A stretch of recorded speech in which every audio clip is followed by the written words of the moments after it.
YouTube, it's Lena, and I'm here today with my Ipsy bag. And this month it feels like a Muppet.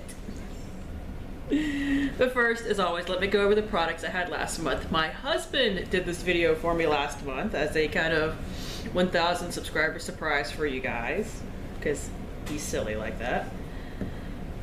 And apparently you guys actually really liked it when he went really into detail about the ingredients. So I will try to do some of that from now on. He's more the chemist, analytical side, so that's just his way of thinking about things. But it's, it's a good idea to go into this, specifics about this stuff. Anyways, first we have the Perlice Prevent Blue Lotus Balancing Moisturizer. This is the stuff that he pointed out technically had a hallucinogenic product in it, which I believe was the Blue Lotus. And he also had a fit that French marine plants was an ingredient in it. Not that it told you what it was, just that they're French marine plants. As far as the moisturizer itself, it's nice, but to me it's kind of basic. And Perlice is kind of an expensive brand, so I would probably not purchase this. Maybe it's just because I have oily skin, and a lot of moisturizers, unless they leave me oily, do pretty much the same thing. So that's just my opinion on the matter. Next, I have the Balm Mad Lash Black Mascara. This is the one that we legitimately both thought the stopper had come out on, but that's just how it opens. So I do like the brush on this. I just like those curved brushes. That's about the only thing I like about this. Maybe it's the style of the sample, but it almost always pulls out a little bit too much product that I have to scrape off, quite a bit. And it just doesn't seem to do anything special for my lashes. Certainly not to cover the, I don't know exactly how much this is off the top of my head, but the $18 to $22, I'm sure it cost price. It costs more than a drugstore mascara, so I would not purchase. Next is something that I actually wound up putting in my project pan. It is the Formula X Polish and Huntress that my husband actually put on his nail for you guys. I actually wore this recently, and I did really like it. It's very dark when you actually wear it. It looks like almost a greenish blue color, depending on, shifts and how you look at it. But it's mostly just dark. I like it. So I'm happy to wear it, but I don't know if I would buy the full size. I don't know. I like the shifts to it. It's not just a straight one color, and I always do appreciate that. Next, we have the Tarte Maracuja Oil, and I have used it quite a bit. Just, you only use a couple of drops at a time. And this is nice to mix in with the moisturizer. I, however, found a separate use for it. I mentioned in one of my finished 6 by Christmas that my eyeliner had dried out really bad, and someone suggested, did I have Duraline from, I think it's Inglot or somebody like that, where it's actually for a cake eyeliner, but you could use it to make it into a gel eyeliner. Well, I don't have that, but I had heard of people using facial oils to revive their eyeliners before, so I used about 2 drops of this, dumped my eyeliner into a pot. It was a Maybelline Color Tattoo pot that I had finished a while ago and just kept the little pot for such an emergency. Crushed it up together, and now it works like magic again. So very happy to have had this, because this is the only facial oil I have right now. I broke my other one because I'm a dumbass. But I have this now for that purpose. And it's still, several weeks later, still working perfectly. So very happy about that. Very happy to have this. This is a nice facial oil, but I was really happy to have it for that purpose, actually. And finally, we have the Douce blush in Zen Orange, I think it was, and this is really much more peach than orange, and I like it. I don't really have many blushes like it. I'm not sure if I have any straight up peachy orange blushes. Kind of keeps me from wanting the sweet peach blushes and stuff that they have out right now. Literally, as I speak right now, they may not even be still available by the time I edit and post this. So I like it for that. I do like that it has, magnets on the back too. My husband was the one to figure that out. So I have a Z palette dedicated to blushes now, because I depotted some of my blushes recently, and I can just pop this in there rather than have it floating around in my blush drawer. So, out with the old, in with the new. I like this bag. Like, it's got a little, it's definitely like a cute little clutch. You know, might want to figure out how to pop that Ipsy thing off of it if I really want to use it as a clutch. Plus, like I said, it feels kind of like a Muppet. It's all fuzzy. Okay, first we have, I think a lot of people got this. This was one of the things that everybody got this month, I think.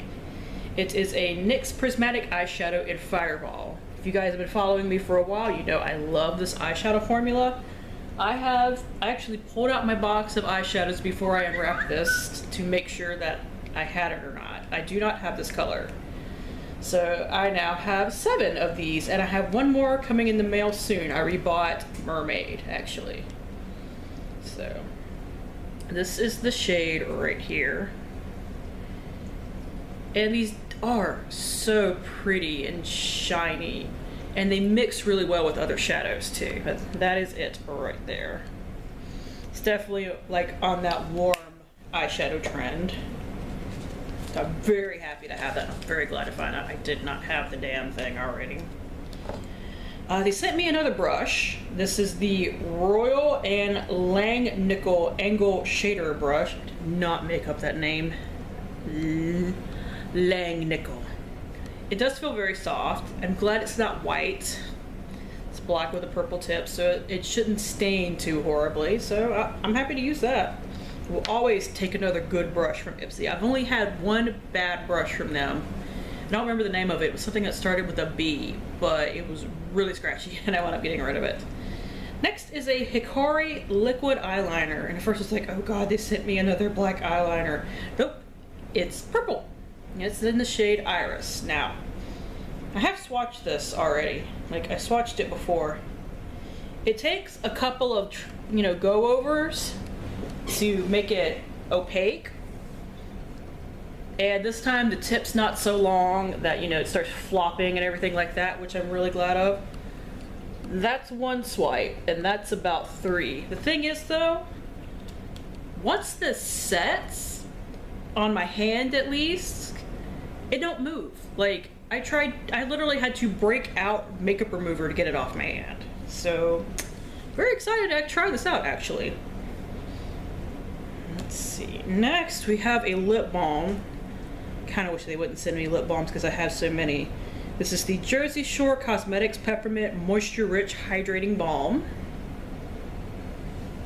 I actually have the product pulled up here on Ipsy.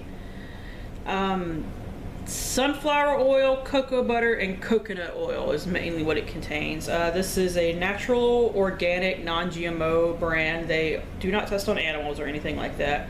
Their ingredients are sunflower oil, beeswax, cocoa butter, coconut oil, peppermint, vitamin E, and organic. I don't know why they put organic in there. So it's not vegan. I know some of you are concerned about that. It is not tested on animals, but it is not vegan. I am trying to remove the seal so that I can actually open it up.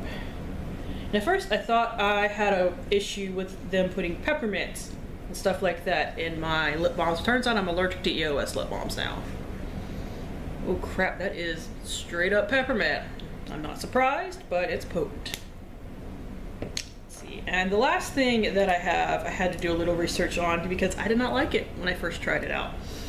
This is the Smashbox Instamatte Lipstick Transformer. I know they sent this to a couple of big time YouTubers a while back, but then you just didn't hear anything about it. And when I tried this on my lips, I found out why. Yes, this will make them matte, but it is very silicone-y. So, let me pull a little bit of it out so I can show it to you.